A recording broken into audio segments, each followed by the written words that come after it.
Hi everyone, I just thought I'd show you my project I'm working on right now, which is an alarm system. Well, I'm not going to show you all of it, but I'm going to show you some of it, okay? Because people might be interested. Now, I've made this keypad unit here. Got a fingerprint across here. Alright. And so I've got a standard 4x3 keypad, matrix keypad, which is wired up to this LCD controller from Sparkfun. Now this, sorry about the glare, and you're going to be getting a little bit there, I'm afraid, because of the lighting. I've reprogrammed this because it's basically an Arduino, which drives a LCD. Right, it's a serial connection. So you normally send serial data to it, and it drives the LCD. Right, it just saves a lot of wiring connections on a parallel interface. Anyway, so the software for this, well, the firmware for this particular Arduino is available online.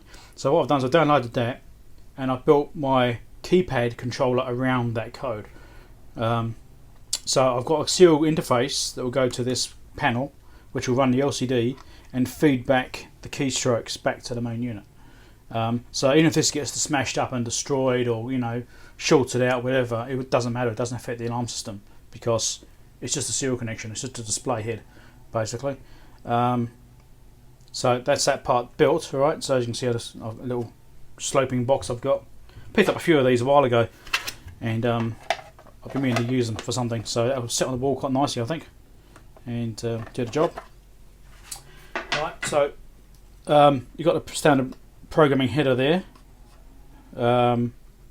So that's easy to program. Just plug in one of those. If it'll reach, you might be able to show it. One of these little programmers like this. Just plug it in, program it, done. Right. So I'm going to use the same header for connection to the actual alarm unit. So the alarm unit's in a similar box because it's about the right size. It's nice and convenient. So I've got an Arduino Pro Mini in here, which is going to be hooked up to this relay module here. This is the one I actually used in my bus alarm originally, but one of the relays failed, so I ended up swapping it out. But this relay here is dead. The rest of them still work okay. I don't need all those relays. I'm not using all 8. I'm probably going to use 3, maybe 4. And because of that, I don't really need to worry about this one being dead. I can still use the board, and it still have spares. So the Pro Mini is basically, that is the brain of the alarm. Is that thing there? So I've got a little buck converter here, so that's going to be feeding 12 volts in from main power supply, which is going to be battery backup as well. I'm going to be using a big battery on that, so it should last a few days before it goes flat. Right. So battery backup, 12 volt supply into the buck converter, 5 volt out of the buck converter, which will run the Pro Mini, this board here because it's a 5 volt relays, and also power the display head. Now this is obviously going to be fused in between, so if this does get shorted out, it doesn't affect any of this stuff. This will still work. I could use PTCs, but I don't have anything suitable right now, so I'll just use a fuse. It's not likely to have to blow, I'll just fuse it. It's not an issue. So this can do about 2.5 amps, I think, max, or 2 amps max, or something like that, which is ample because it's only really running a little bit here. These don't pull much current, they're milliamps. 100 milliamps or something like a couple of milliamps, not much at all. So it can run everything just fine. I mean, when I had these connected together and plugged into my computer through a USB cable, which only put out 1 amp, 5 volts, I could run the whole system. Right, you can run it on USB. Right, so this will not struggle at all. It'll be fine. So basically, what I've got to do is I've got to run some cables into this. Probably got a hole in the bottom or something, maybe a slot or something. Run wires into that. So I've got to loop some of these. So this is going to be 12 volt outputs. So I've got some thick wire just here, which I'm going to loop between these relays. So each one's got its own 12 volt supply. I mean, I could have soldered it across the back of the board, but I'd rather just keep it independent so I can move things around if I need to, or change it, or whatever I need to do. I like to keep things open like that. Alright, so I'll use this to loop between. The biggest load I've got is about 2.5 amps, which is a big siren. The other stuff's relatively small currents, an amp or so, half an amp maybe. So not a huge load. So yeah, that's all fairly simple. So once I've got those hooked up, then I can run cables in to go to the outputs and wire up all the signals, or the sensors and read switches and whatever I've got running to it, motion sensors and stuff like that. Run all those in and connect those up to the Arduino. Now, I've effectively got 8 channels, or 8 zones on the Arduino. Okay. So they are negative switch, so it's like a standard alarm wiring, so it's uses negative inputs. I'm not doing checking for shorts. A lot of alarm systems will use a resistor value in the switch line, so if it's a closed circuit, it'll be going through a resistor. It might be like a 4.7k or something like that, so it's got a resistance there. And then if it goes, so it's like pulled down, 34.7k, so it creates a voltage divider effectively on the alarm brain. And then if it goes shorted, like someone's bypassing that zone by shorting it out, the alarm brain can detect that and allow for it, right? But I'm not actually going to do that on this. I'm just starting to see the point, because I'm not got any sensing outside the building. It's all inside the building. So in order to get to short it out in the first place, then you have to open a door or window or something anyway to get in, and by then it's already triggered. So it's completely pointless in my case, right? If you've got external sensing, for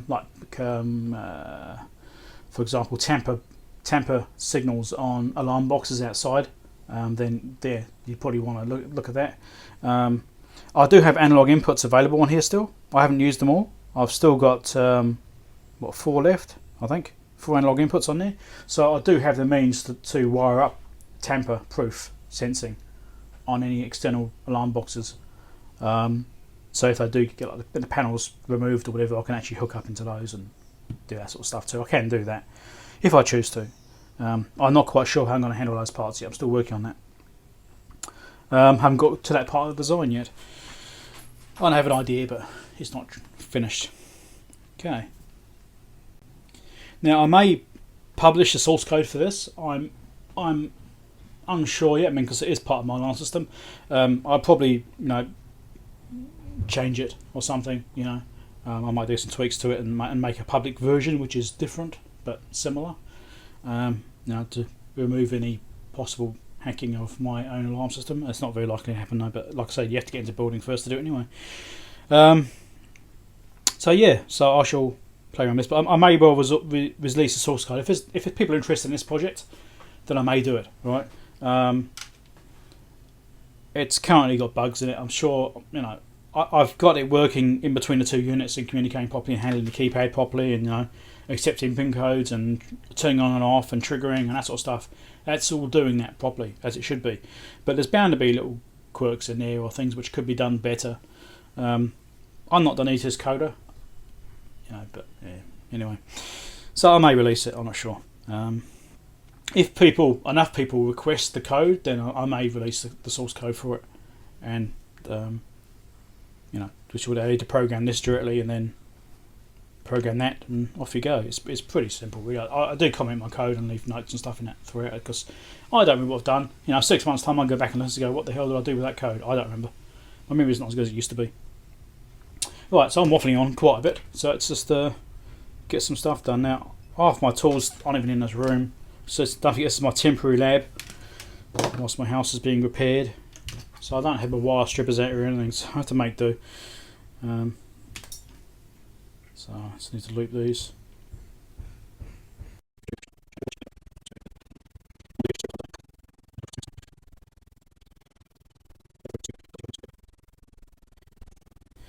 So again, I want to thank all my supporters. I've had some donations since the flood, and that's been great. And had some new Patreons join and things like that. So if you want to support my channel and help to support what I'm doing here and help me to buy more equipment to do videos on, that sort of thing, because it does cost a fair bit of money to buy equipment, please do consider donating. If you've got $1 spare, even $1 a month, if everybody gives me $1 a month, I'll be doing pretty well. As far as being able to buy things goes, I'll be able to get a lot more stuff. But realistically, not anyone's going to give me $1 a month, are they? It's just that's not going to happen. But it would be nice. I've got what options I've got one on Patreon. I've got $1 a month, $2, $5, $10. I think I might have $50 on it as well. No one's ever done that, I think. But so I've got various options there. So you're not talking about huge commitment. $1 a month. if 1% of my readership or my subscribers do $1 a month, I'll be really happy. But anyway.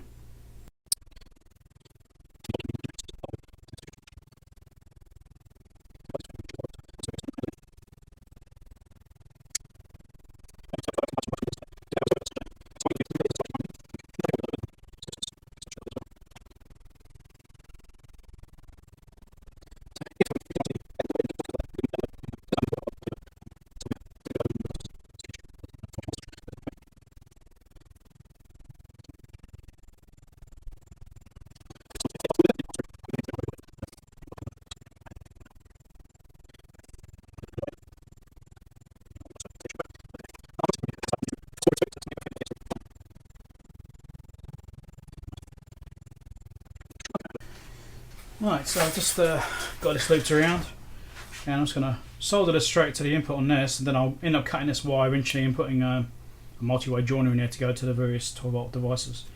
So I've got a 12-volt supply coming in, and I need that 3-way split here. So I'll just cut the wire, but I'll put the joiner in the end and go from there. But for now, I'm going to stick this one straight on there, and that'll do the same kind of job. Hopefully. I'll just bring this microphone down a bit. Hope you can hear me a bit better if I bring it down. Right, that's the plan. So let's have a look. Let's tin this. This wire is pretty big actually. It's probably too big for what I'm doing here. I think it can take about 10 amps this wire in theory, and it's way more than I actually need.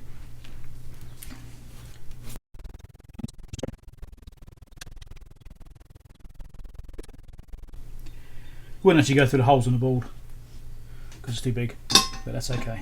So I've done it that way. So I'll just run this around and I'll hook that up when I get the chance to figure out exactly how I'm going to do that. It's probably not going to be that exciting a video actually, but anyway, because I haven't shown from the very beginning, but then I've spent hours and hours and hours writing code, just trying to get things to work right and working bugs out of it and things like that. I actually based this on the alarm code for my motorhome, for the alarm system I built for that. I started off with that, and I've completely changed it from. I think I've lost about 3/4 of the code I started off with because I had to change it so much. And things I could do better. So anyway, so I need to get a negative system. So I need to get a negative supply here, negative there, which needs to go to this board, or should I need to go to that board there? So I need to also need like a multi-way negative as well for each of the sensor signals and stuff like that. So I've just got to figure out how I'm going to do that. I'm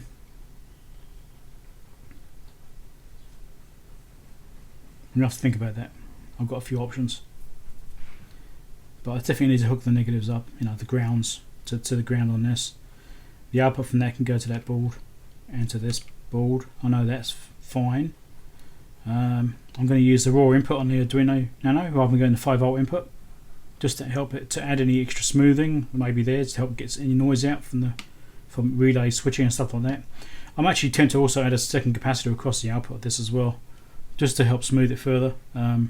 It's only got this little one here. I might give it a bit more just to help it. One of the things I also have to do as well is, before I actually power it up connected to these boards, is power this up and check the output voltage, make sure it's turned down to the correct level, because I don't know what it's set to currently. It could be set to anything. Actually, I might do that now. I'll hook that up. I can do it like this. Up to there. Hook this up to there. Get the meter turned on. Power supply on. That's got 12 volts going in. Wait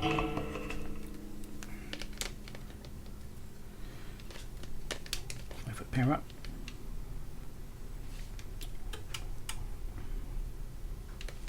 DC volts.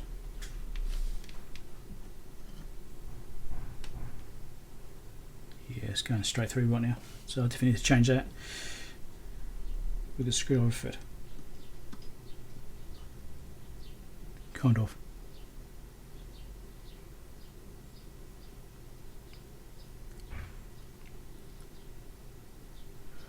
I'll probably set like 5.1 volts or something like that, just to give it a bit of a boost. Alright. So within tolerance, gives a bit of the voltage regulator on the Arduino a bit of a chance to move as well. So there you go. 5.09 volts, close enough. Alright, so at least I know that's set. That's the thing to watch out for when you're building things and you've got these buck converters, to make sure you always set it before you connect things up and power it. You don't want to shove 12 volts through things and blow things. I mean, this would have been alright, but I don't think this would have been. Alright. This has got some onboard regulator I'm using, so that's all fine. I don't know. I think I need to get my head back into the right place and start thinking properly. I'm not thinking properly right now. Can't concentrate. The next step is, I think, to cut a hole in the bottom here, set up the main power supply, inputs and distribution, and then I'll look at doing the input signals and stuff like that. Alright, so I've got some of it together, as you can see. Now what I'm going to do, for a fuse, I'm going to use a resistor on the output from the power supply to the keypad panel. Right, so I'm going to use a resistor as a fuse, because if it gets shorted out, this can put out 2.5 amps or so. Right, so if I assume 1 amp, right, give it a big margin, 1 amp will melt this fuse pretty damn quickly. Right, so the wires can handle an amp, but the fuse cannot. So I'm going to I use a fuse as a resistor as a fuse. So that's the plan. I'm going to do a little bit of testing, see what the voltage drop is across this when it's running this keyboard, just to make sure the drop isn't excessive. If it is, I'll have to change values. This is currently a 47 ohm resistor.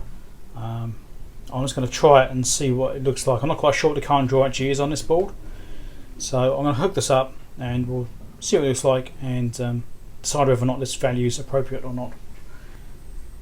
Ground there, ground here. So the display should come on, and it has.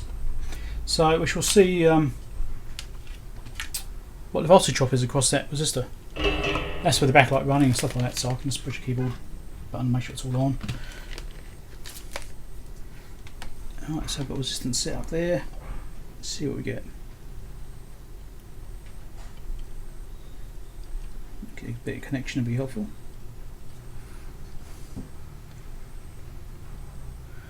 I'm getting about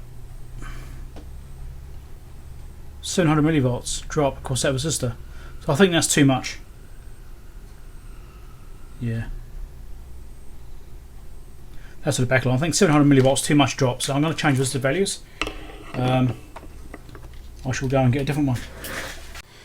Okay, so I've got this is now a 4.6 ohm resistor, but it should be about 1/10 as much or thereabouts.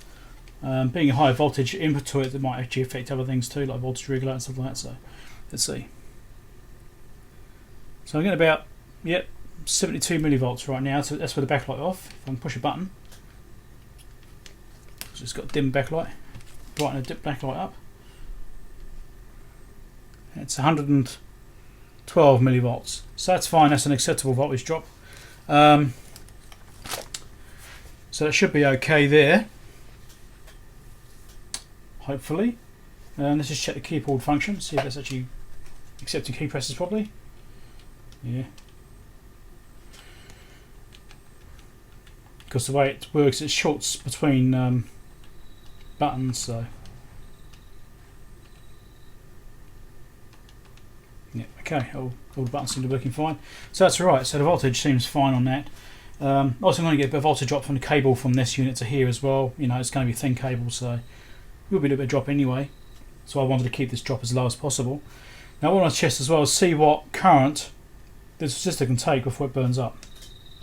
So I'm going to change what I'm doing here. I've got a second resistor, exactly the same one, or same value, from the same batch and everything. So let's shove this on here, and let's drop the voltage down to 5 volts. Hook it straight across the supply and see what happens. Let's set the current. That's on 100 milliamps current. Right, that's excessive. Let's see how it goes.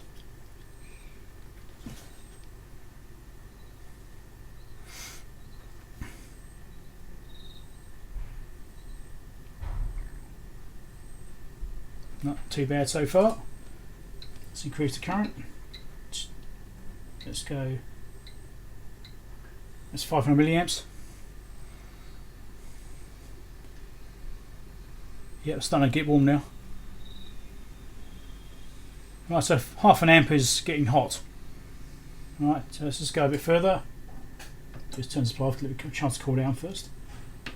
And I shall go up to 1 amp, which is what I think it's likely to draw through it. And we'll see how long this lasts. Yep, look at that, it's already burning. Here you go.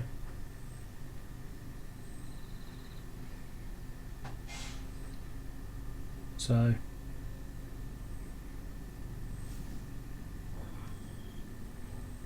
and it's also melting my cockles. It's melting my probes.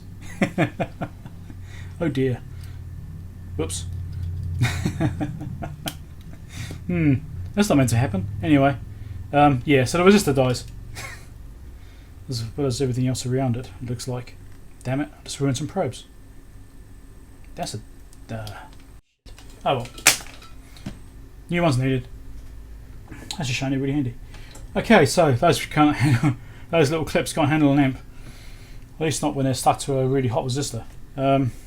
So yeah, an amp will kill that resistor just fine and fairly quickly, and that should be right. So I think that resistor value is okay as a fuse. It doesn't blow straight away, but it can just handle that. So I should use this one. I mean, of course, I could just use a larger value and just let the voltage drop take care of it. But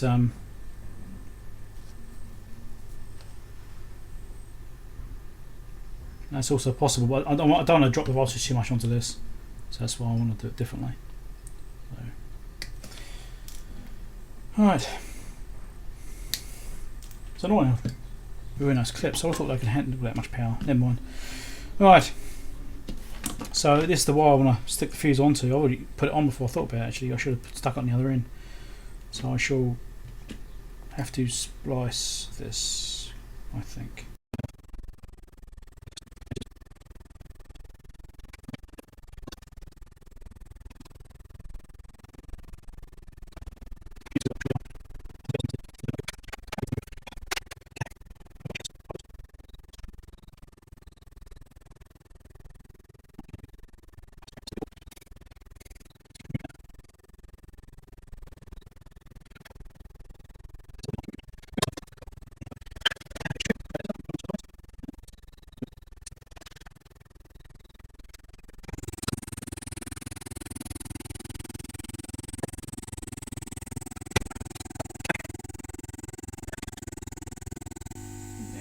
This is a spliced output. I've got these little joiner terminals. These are really good. They're fairly cheap to get now. The price has come down quite a lot. I think we'll shut off in a second. There we go. And they are very positive locks, right? So I'm going to use this in here for the various connections. So I've got this bust 0-volt rail. I've got this positive rail here, which doesn't need to be bust because I've got it there like that. So it's just positive coming in. So I just need to have that wire joined onto that, and I've got those ones there which go out to the serial to the cable for that, which I just drop on that. And all I've got to do then is figure out how I'm going to do all these inputs and these connections. I don't want to do these for everything. So we'll see. Here we go. I mean, I might even just solder them on, but I'm not quite sure how I'm going to do that yet. I might have to use these joiners for the sake of ease of connection. I mean, they're nice and easy to use, but they're a little bit bulky. I've got the room inside the case. Get the other half. There we go. So the other half's completely empty, so it barely even comes above the surface. I've got plenty of room in it to put them all in. You know, there's no problem of that fitting them in there. It's just a bit bulky. I don't like that aspect. You know, I'd rather have like a terminal strip really. But I don't have anything apart from almost dropped the drawer. Apart from this kind of thing, you know. But can't think I've got anything smaller. I thought our screw terminals are okay, but they tend to chew up the wires. They're not as nice as like these kind of terminals here. I haven't got any of these. So and I've got these things, the smaller ones. That's actually tempting to use for the inputs. So I can just join all those up. It's actually very tempting because it might be smaller than this. It would be smaller than that. So I might use that for the inputs. Maybe. No, I'm not happy with those. I don't like those. They tend to damage the wires. It's not the best thing to use. So it's also a shame to use up all of these, you know. But, I need to be able to connect the wires once it's in place. That's the problem there. I have to buy some more. But, so I've got 8 inputs. I'm not going to be using all 8 zones. So I need to tie some of these to ground, things like that. So because they're not going to be used. So I will have to think about how I manage that too. I probably will have to use these and just I'll use another one of these big ones actually. If I bust one of those off that,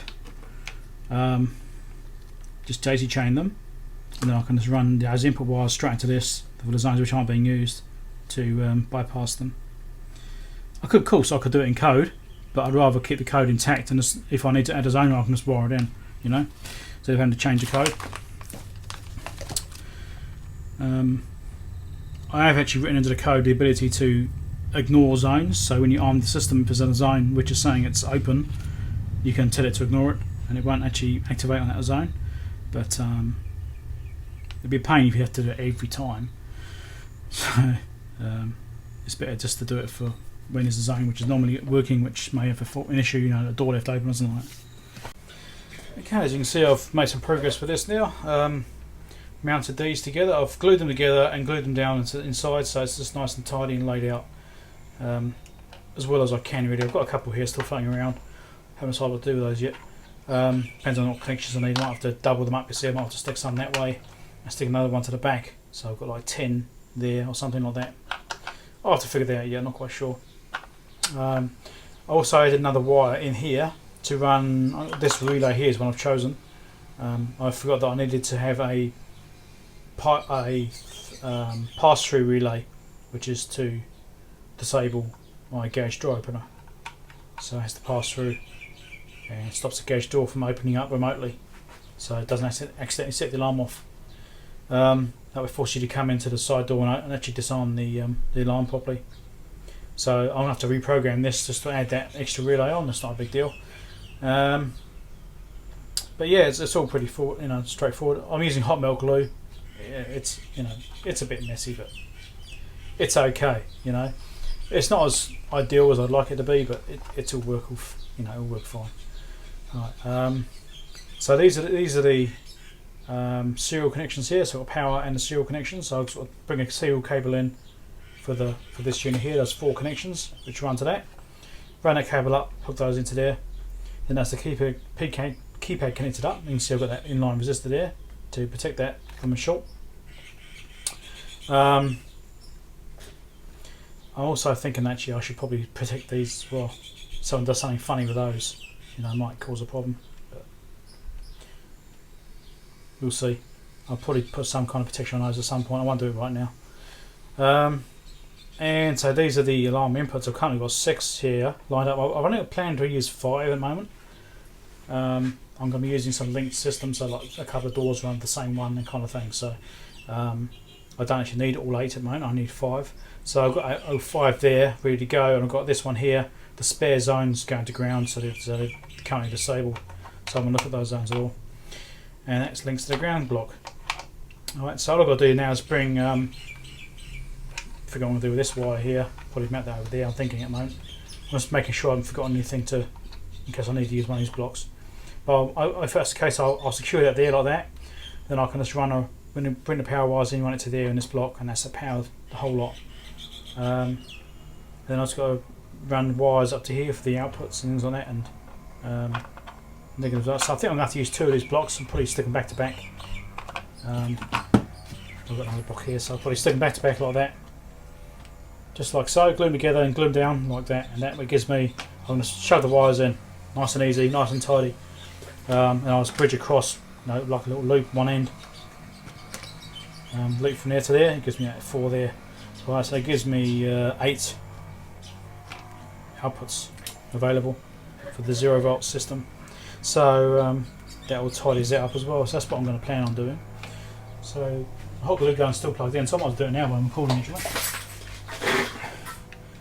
So I'll glue them together back to back first. Now it's not the best when they're going back to back, especially when if you look at the base, they don't actually like to glue that way because it wants to be like that. But I'm not actually that worried about it, so let's just see how they're going to sit. If I just do back to back and then do the rest as they are, so I think that's what I'll do, is I'll just do that. That should be fine, I'll just do that. Okay, so let's glue this down. Hope I've got enough glue left in my thing here. It's not looking good, it's looking a bit thin. Uh-oh, oh dear. Right, here we go, let's get it on there quickly, and hopefully it will hold. I might have to stick it with hit it with hot air as well afterwards maybe. What's that glue on this thing, and it started melting in the back there, so that's not very helpful. Let's just push this out with something. So I've had my hot glue gun on for a little while and it's melting at the back. It's not meant to do that anyway. Come on. Oh, it's actually coming out the back. It's even worse. There we go. Now it's out the back completely. Right, let's turn this off and get some more glue. I'll come back in a minute. Okay, so I've got the board's units hooked up together. I'm running off my power supply, so we want to turn it on. You can see I've got these all mounted in the way I want to now. So this is actually very close to being ready. So I shall just do a final test on it. Let's pair it up. Hope you can read it okay. The camera's a little bit far away for my liking actually. Okay, so there we go. That's powered up okay. So let's try arming it. Obviously I've got a temporary pin number. I'm not going to show you what the real one's going to be.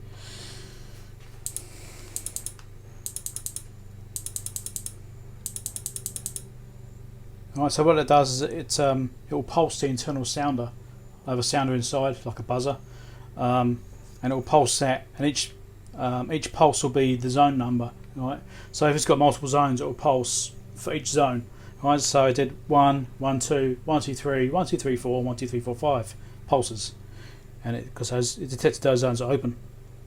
Right, so I can set it to ignore, or I can set it to cancel. Cancel will just cancel the arming process. It will go back to unlocked. Alright, so I'll do that. And it says pin number 3 okay because it's not completed, and then it just resends it and disarms the system. Alright, well, it doesn't actually send a pin number across the network. That's private. That's all. The pin number is contained within the keyboard. So it doesn't. You can't. If you sniff the network, it doesn't matter. It doesn't actually work. Okay. So it doesn't tell you what the pin codes are. So if I do this again to arm it, so there's those pulses again. Okay. Says those zones are open. So this time I'm going to ignore them. Alright, so now it's just doing little pulses to remind you to get out the building. Alright, so it's just little buzzers, just to get bit. Alright, we'll do that for, I think I've got it set for 30 seconds or something like that, and it will we'll just pulse that buzzer until the exit delay is finished, and then it will arm itself fully. Be there any second now. There we go. Alright, so it does one long pulse at the final arming stage when it's actually arming itself, just to give you, hey, look, it's going to arm, and then that's it, it's now armed. Okay, so system's armed, enter pin to disarm it. Okay, so you've got 2 outputs turned on here. I changed which, I was going to use this relay here, I decided to use this one because I've got those 3 wired up. Alright, this one here is not currently used, but I've got it hooked up anyway in case I do want to use it. So those 2 are spares right now, so I don't actually have outputs from the Arduino going to those relays. So this is actually in line with the outputs. So I've got a gap of 2 there for outputs, and one I'm using for this relay here. So that relay there is now on. Now I just want to actually check to see which way these things actually go. Let's do continuity, because I'm pretty sure that this diagram's correct, but I just want to be sure. So that is on, so it should be that one. Yes it is. So these are, number 3 is on, that one there is on, so that should be as well, and these should be that way around. Yep. All fine. Okay, so the markings on the side of the board there are correct, that's fine. So that's the system armed, right? So that is now waiting to be disarmed or triggered. Now what I'm going to do, I'll show you something I've put in here. So I've got, as you can see, dimming. It dims down when it's not being used. When you push a button, it will come back up again. All right. It's just to preserve the backlight on it, because you don't have the thing running flat out all the time if you don't actually need to. So I'm going to put in a wrong pin number. Okay, and watch what happens. Been incorrect. Self-destruct is activated. Yeah. So then it just reverts back to wanting a pin number. All right. I could actually set it so that if the pin number is incorrect, it will trip the alarm. But if you're in the building anyway, it should have already tripped. So there's probably not much point in doing that. And the chance of guessing the pin number is pretty slim anyway. I suppose I could actually put a thing in there so it counts how many times you get the wrong pin number. If you do it wrong too many times, it'll trip the alarm maybe, as a backup safety or something. I could do something like that, but no, I haven't really decided on anything like it yet. So it's just disarm the alarm again. 1 2 3 4 is my temporary password. Disarming, and there we go.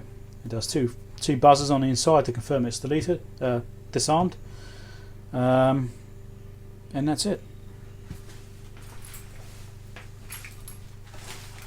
So it's pretty simple really, and that it's as good as that. Now obviously this can be improved further, and extra security features added to it, things like that, which is something I'll probably do over time, which is why I've done it. So I've got here I've got access to the header there, which is why I've mounted that board slightly at an angle, and it's a bit bodged in here, but you can get the programmer onto it to still program that. And this board here, I'm currently using these temporarily. Also, it'll be using the header eventually itself when I actually wire the thing properly. But you can plug the program into that as well and program that. So each unit can be reprogrammed very easily. I just get up the laptop and plug the cable in and program it. You know, it's pretty easy. So that's all straightforward. So, and the current wise, when it's sitting there disarmed, destroying 24 milliamps, and when it was armed, it was doing less. What was it doing? That's a really good question actually. What was it doing? I think I saw it doing 70 milliamps with one relay, but now I've got 2 relays hooked up which are on. So let's arm it again, and we'll see what it sits at when it's got both relays running.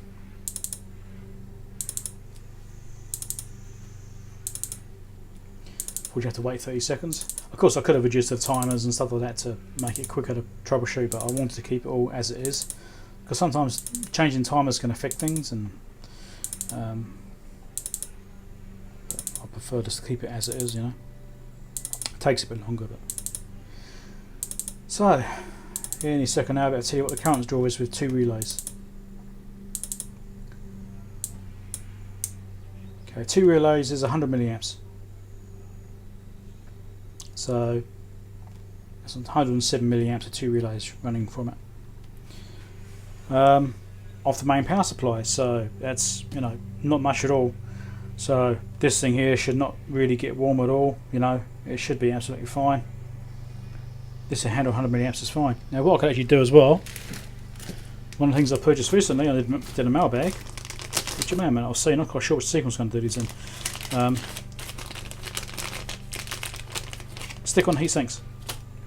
Now what I can actually do is just stick a heatsink on there just to help that transistor, or that IC rather, just to help guarantee it's not going to overheat. But it's barely warm. I mean, it is warm. I can feel it. So I think I will stick a little heatsink on there, just to help it. You know, why not? Might as well. I've got them, just to help to keep it under control. Right, that's all that done. So it's, and if you put the wrong pin number in wrong, you can push that button there to cancel it. It clears it out. You can try again, and all done. So obviously it has a like an entry delay time, things like that on it as well. So when you open a door, there's one door which is allocated as an entry door, one zone, which in this case is zone 1. That is going to be like the main side entry door. It's the one you come into to disarm the alarm. So that zone has got an entry delay on it. Any other zone will be instant trigger. If it just gets opened, that's it, alarm goes off. But entry zone, it's got an entry delay to give you time to get in and disarm the alarm.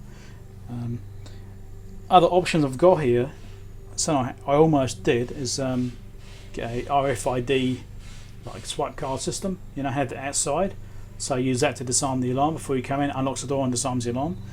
That's something I could also do. But it means messing around, putting your unit outside and things like that, and what have you. I thought I just want to do this for now and get this going, and then maybe I'll add that later on, kind of thing. So it's, there you go. So if you're interested in this project, let me know. Now this almost fits. I mean, this is the back casing for the alarm brain. This is the front casing for the keypad, right? And the idea is you've got like the component, you know, the mating part which goes on there. But because these are the mating parts, you can almost put them together, but they don't quite fit together.